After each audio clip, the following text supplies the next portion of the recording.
Hello and welcome to Table for Five with no reservations. Take a seat at the table for a fresh, sweet, salty, tart, and pleasantly bitter conversation. Hello, and thank you for joining us at the table today for Series 12, Episode 4. Our Storyteller episode is moms telling their stories about sending their autistic kiddos to school. Joining me at the table today is Jamie Ramos. Hello. Kim McIsaac. Hi. Rachel Flanagan. Hey, everybody. Tabitha Cabrera. Hello. And I'm Jennifer Dunn. We hope you enjoy these stories from these moms about their kiddos heading off to school. Jessica Garman Engel. Dear Zeke, as I watch you excitedly prepare for your first day of first grade, my mama heart sinks just a bit. You arrange your dinosaurs and other animals in their perfect lines as I talk to you about school beginning. I see your body tense as I explain I will drop you off in the mornings and Mama will pick you up in the afternoons. See, beautiful boy, you and I have been inseparable for the past 5 months. We have traveled from one end of the United States to the other in an RV. We have experienced so many firsts together while traveling. We both saw buffalo and fed wild donkeys for the first time. We also saw the mountains of Colorado and experienced our first Mardi Gras together. There's never been more than just a couple of hours the two of us have been apart. We have our own secret world and secret language between us. I know when you're hungry, overwhelmed, sleepy, or need a diaper by simply a look from you. I can feel your needs deep within my bones. I know you like no other. You and I don't need words to communicate with one another. We simply need a look between us. My beautiful boy, we have one full day left together before you head off to achieve more independence. I am excited for you, yet a little apprehensive. While I hope you learn while at school, it's not the only thing I hope for you this year. I hope you make a friend. I hope you are kind. I hope you are given grace. I hope someone twirls and spins with you as you giggle. I hope you don't sit alone at lunch. I hope the other children are kind to you. I hope others see your silliness and that beautiful grin. I hope you are safe. I hope you learn all about sharks and dinosaurs. I hope you try new foods. I hope you know how much I love and miss you. I hope you thrive. I hope you play with your peers. Mostly, I hope you know you are loved. Love, Mommy. At open house this evening, countless adults and even a handful of students stopped to hug, high five, or say, "Hey, Zeke." Zeke and his friends aren't hidden in his school. They are the center point of inclusion and kindness. While Zeke and others need accommodations, they experience as much as their neurotypical peers. Field day, assemblies, and every special event is calculated so that Zeke is included. To send this vulnerable little boy off to first grade still isn't easier than 4 years ago sending him to his first day of preschool. He is taller now, and he is beginning to be able to communicate his wants and needs to others. While watching him disappear into the building while tightly holding the hand of his teacher is difficult for me, this is exactly the place that helps him grow. His school is something special, and I will forever be grateful that he has the opportunity to be a part of this place. Tonight, I'll soak him in just a little bit longer. I'll watch as his body relaxes from a day of non-stop motion. His breathing becomes even, and his hair slightly blows back and forth from the wind of the fan. His constant babble is replaced with silence as I soak him in just a few more minutes. His body and his mind rest and relax for the first time all day. Tomorrow we will spend our last day of summer packed full with some of his favorite things. However, tonight I will take everything beautiful that he is. Jessica is a wife, mom, and writer. She spends her free time traveling as much as possible and swimming with her family. Her blog, The Kid That Could, is a passion to spread awareness and acceptance for her son. Follow her family's journey on Facebook and Instagram as @TheKidThatCould. Claire Garley. School. If you look it up in the dictionary, Merriam-Webster defines it as an organization that provides instruction, such as an institution for the teaching of children. You hear the word school and an image is conjured, but that image is unique to each of us. We all hold our own interpretation of what school is or means. Some see the picture of a bright red apple, a stack of books, and the ABCs. Some see friends and laughter.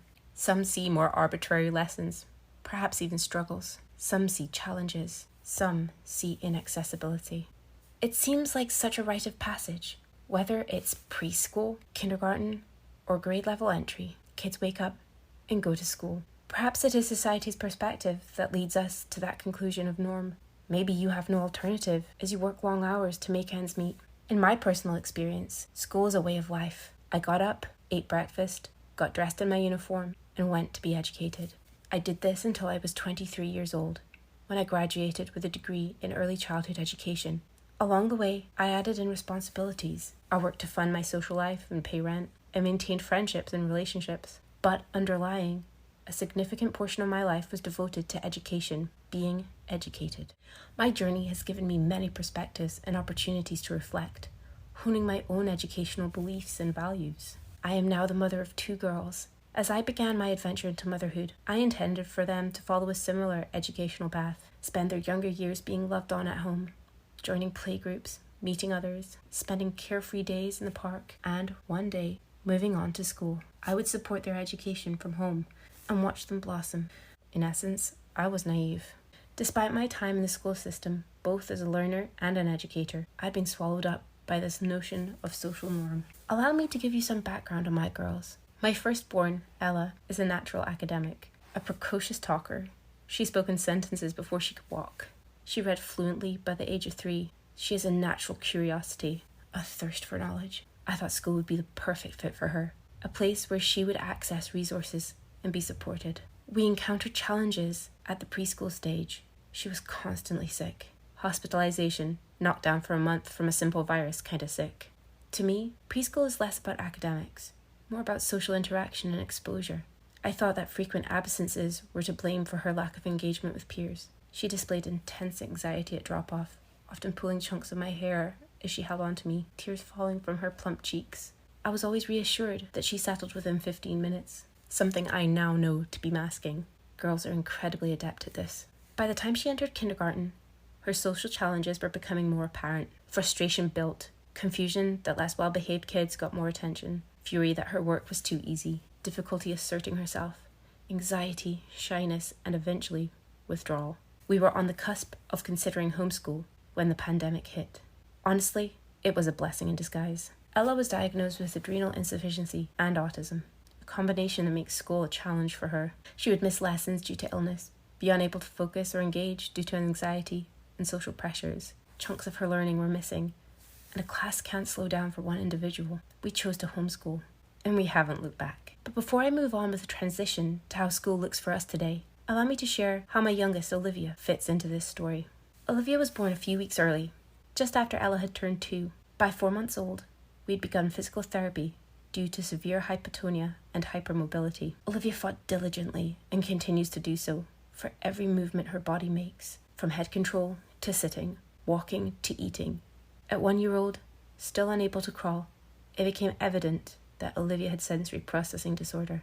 She didn't babble, she rarely engaged. We were thrust into a different world, the world of global development delays. That means my precious girl was delayed in all areas of measurable growth. And again, naively, I followed the norms. I googled symptoms and therapies. I placed her on wait lists. I listened to all the advice her specialists gave and implemented everything we were encouraged to at home. I sat by her as she cried in clinics. I pleaded for guidance. By the time she was 2.5, Olivia was diagnosed on the autism spectrum. We moved closer to the DFW Metroplex in Texas, thinking we would have better options for the girl's future. As Olivia graduated out of early childhood intervention at 3 years old, our then school district refused to qualify her for services. We were advised to put our developmentally delayed, not yet potty-trained, autistic child into a standard preschool. After Ella's experience, it was a hard no. The seed to homeschool Olivia was sown. Little did I know, in 12 months I would have both of them at home with me. Homeschool does not mean school at home. We have flexibility to meet the girl's needs. We began a spell of deschooling. There was no pressure to wake up and get to a desk at a specific time. In fact, there was no desk involved. We took walks in the woods. We splashed in puddles. We counted rocks and read books as we nestled in blankets and pillows.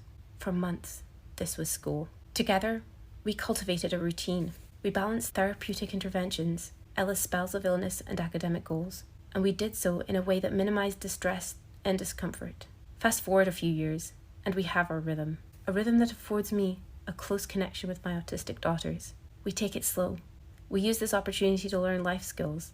Academics are completed according to the ability and stage of each child, without the pressure of a large class. Breaks are taken when necessary. You see, school isn't four walls. School is our world. Everything we do, everything we touch, everything is school. There is no timer on achievement.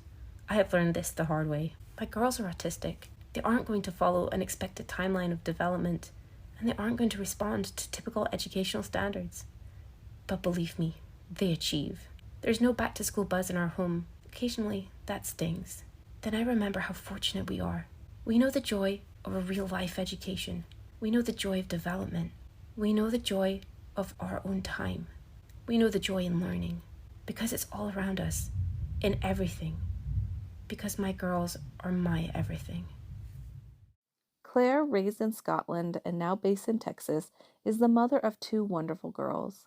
She candidly shares their adventures in home education, autism, and chronic illness through her Garley Girls social media spaces. She is a passionate advocate and proud to share how her family navigates life, learning, experiencing, and growing together.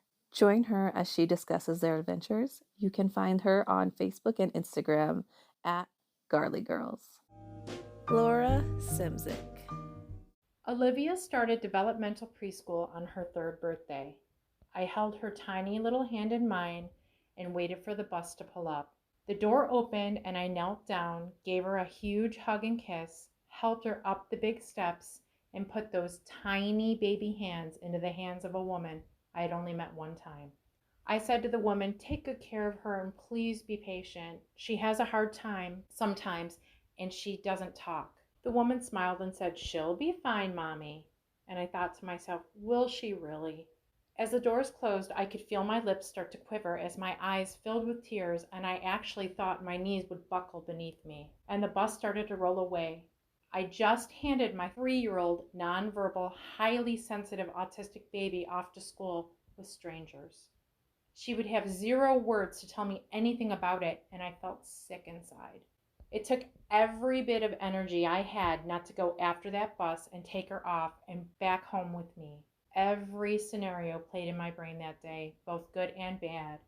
And I had to trust and rely on her school team and my own instincts and insistence on communication to keep her safe. It was not an easy start by any means, but we had a good team and communication was the key to it all. Fast forward 10 years. Olivia is now 13 years old and in junior high. She's considered semi-verbal, meaning she can state once, answer yes and no questions with about 80% accuracy, and she has found a way to use videos or sometimes repeating things she has heard other people say during the day as a way to sometimes communicate her experiences to me. However, I still can't have a conversation with her about her day, and that makes her vulnerable and me very uneasy. She is still highly sensitive, getting dysregulated without warning, but she has found more ways to regulate herself and has much more effective coping skills.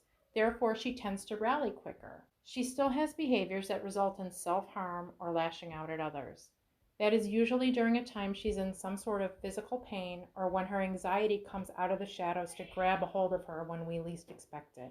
Some years she has had the same teacher for a few years in a row, and it made it a little bit easier because they knew her and we had a plan in place for everything. The years she has had a new teacher or para, or sometimes both, that means I have to try to convey all of the things about my child in one email or letter, which seems impossible. I also have to prep Olivia for the fact that it will be a new teacher or para, sometimes a new classroom or even a new school. And the cycle of making this new team understand my beautiful yet very complex girl starts all over again. As I stated earlier, I insist on communication. Most teachers are good with it, especially after getting to know Olivia and how she can be quite layered with all of the things sensory, anxiety, stubbornness, intelligence, and charm. There was one year, though, the teacher was resentful and not at all interested in communicating with me, unless, of course, it was to complain about how difficult she is. I had tried to give her all the insight and tools I had to help, and she just seemed exasperated by the whole thing. Needless to say, it was not a good year. All the other years, I had a good rapport with her team, and Olivia has made some pretty huge gains as a result of it. Last year, her teacher told me one of my emails had really influenced him. It was after the first week of school, and I hadn't heard anything from him about Olivia's week. So when I emailed to inquire about her week, I told him I couldn't have a conversation with her about her day like most people get to have.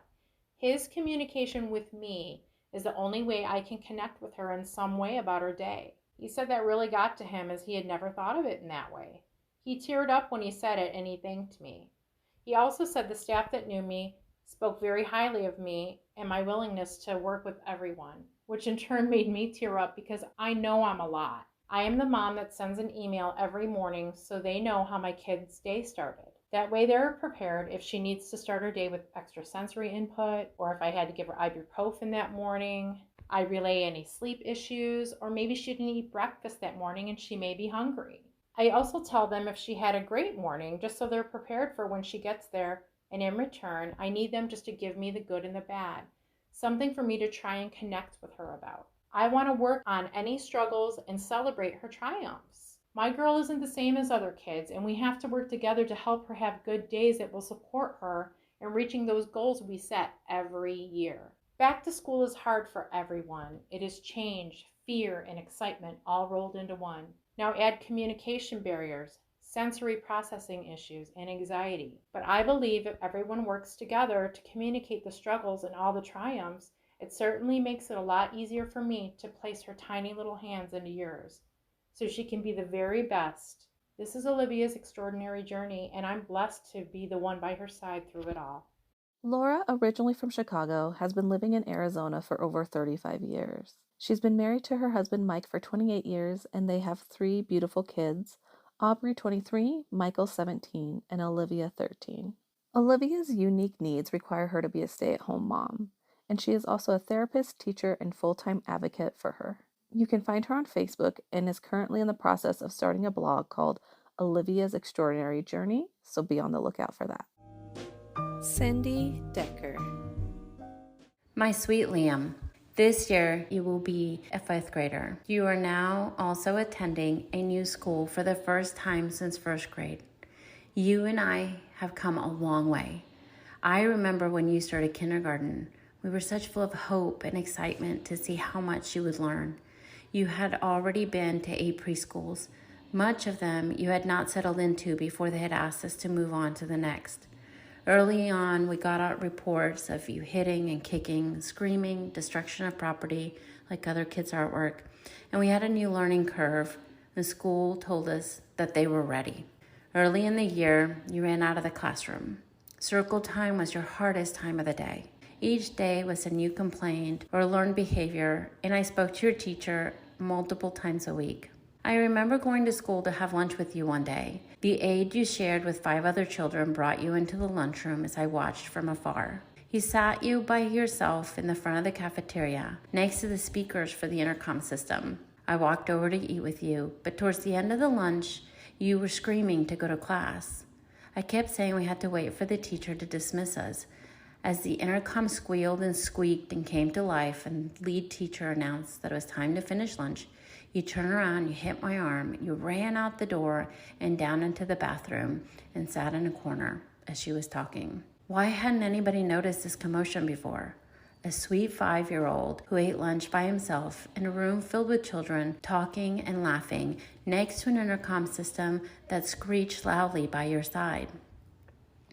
I immediately went to find the head psychologist for the school, knowing that she was in the building that day. They were the professionals. Why had they not seen it? You were there telling us all along. You needed a quieter setting, less kids, more individualized attention. 1st grade, you started a new program. It was a special needs program for behavior support services. I was confident this was it. This was going to help you thrive. Within weeks, we saw more behaviors. You were skin picking, and now I could see that I was losing your sweet disposition. I immediately called a meeting with the head of the special needs department. We needed somebody at the top to help us out. We met with her within 2 weeks and told her your true personality. You're funny and silly. You love any sport with a ball and a scorecard. You had the best belly laugh, but your anxiety was growing and school needed to have a program that works for kids who think like you. A program that allows for sensory movement, strict routines, a small teacher-to-student ratio, the ability to grow and slowly integrate back into the general education population. You, my love, are not a behavior problem. You were communicating the best way you know how, and right now, that was with aggression. 5 weeks later, in early October, you and 5 other boys were placed in a pilot program. A classroom with 1 teacher and 2 aides for the 6 boys on the autism spectrum who chose physical aggression as their communication of choice. The teacher was kind but strict. She could implement social stories to help with social situations on a daily basis. You thrived. You spent the remainder of first grade learning how to communicate with the words when you were frustrated. You used colors to tell us how you were feeling or what you were thinking. Blue was your calm, yellow was your anxious, and red was angry. The goal was to help you find coping mechanisms before you got to red. We had daily communications with a teacher and a behavior specialist at school. Anything that was implemented at school, we reinforced at home. Your token systems, your points, your visual schedules, bedtime routines, and as the anxiety changed and reared its ugly head, we worked with a doctor to get you the right medication and the right dosages to help you thrive in school and at home. Any change in your routine would throw your entire day off. If the teacher was out, we had to know so that we could prep you before you went to school and had you ready for the aids. You are now headed to 5th grade. Last year, you had less than 5 aggressions in class, and none of them lasted more than 60 seconds. Last year, you started to read, and you were excited that you could read things on your tablet or read things that you saw on TV. You also were able to join the 4th grade class for lunch with 2 friends. You were so excited. Your favorite class was PE and Coach Young, and music class where you learned to play the recorder. You walked around the house singing hot cross buns all day long. This year, you will go to a new school with a new teacher for the first time since 1st grade. You're excited to meet your teacher and to learn a new routine. I know you're nervous, but I also know we've come a long way. My biggest learning as your mom is that everything is in your time. We can't rush you. We can't tell you how to do it. We celebrate your little things big.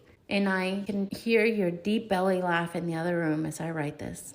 I'm excited to see you grow and pray that in your time, you can transition into general education. But most importantly, I know that you will be in your every school transition very soon, and you're going to excel further than anyone in kindergarten ever gave you credit for. I know you're going to be great.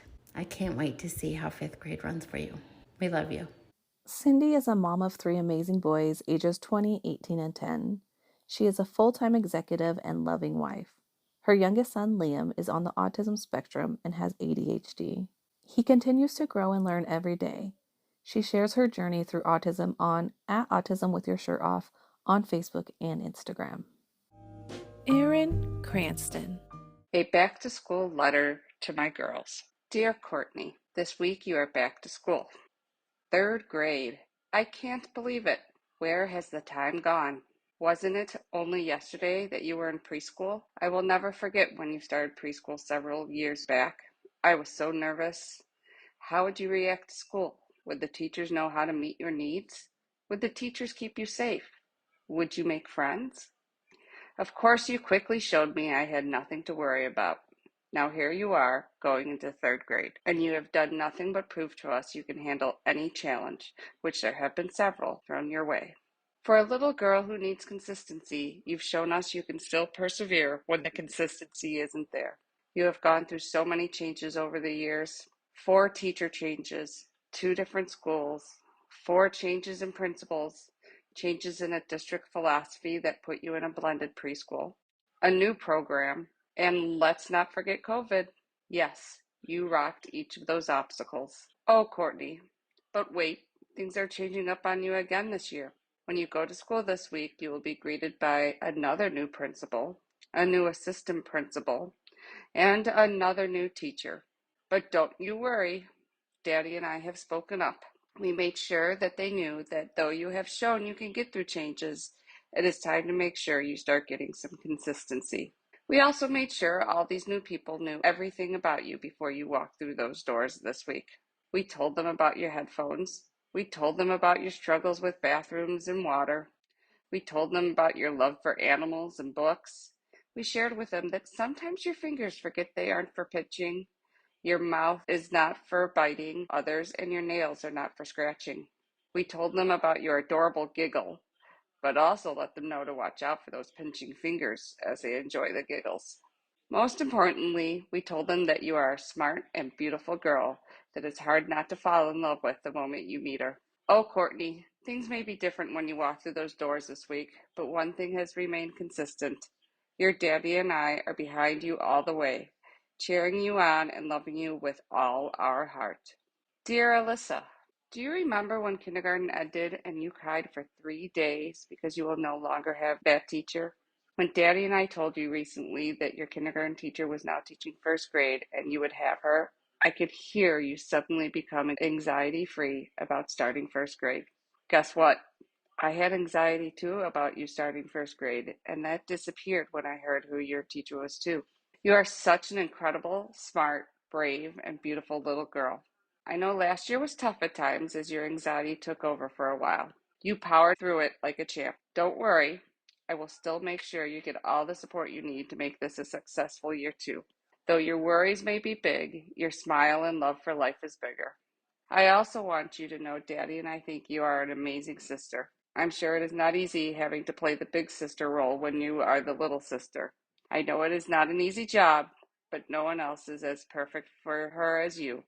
So to my first grader, keep loving life, working hard, and most of all, keep being you. I love you to the moon and back. So girls, have a fantastic year. I love you, Mommy. Erin has been teaching preschoolers with autism for 20 years. Now, at the age of 45, she is working towards becoming a BCBA. She has 2 beautiful girls. Courtney, who is almost 9, has autism and uses a talker to communicate. Alyssa is 6.5. She has life-threatening food allergies, anxiety, and sensory processing disorder.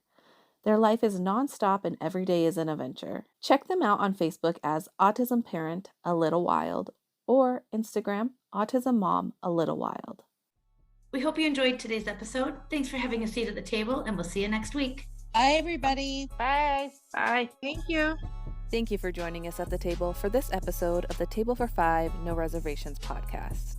Join us next Monday for more, and while you wait, make sure to check out our content on Facebook and Instagram. If you are enjoying the podcast, make sure to subscribe and rate and review us wherever you listen. To contact us, you can email us at tablefor5podcast@gmail.com. We can't wait to sit with you again. See you next time.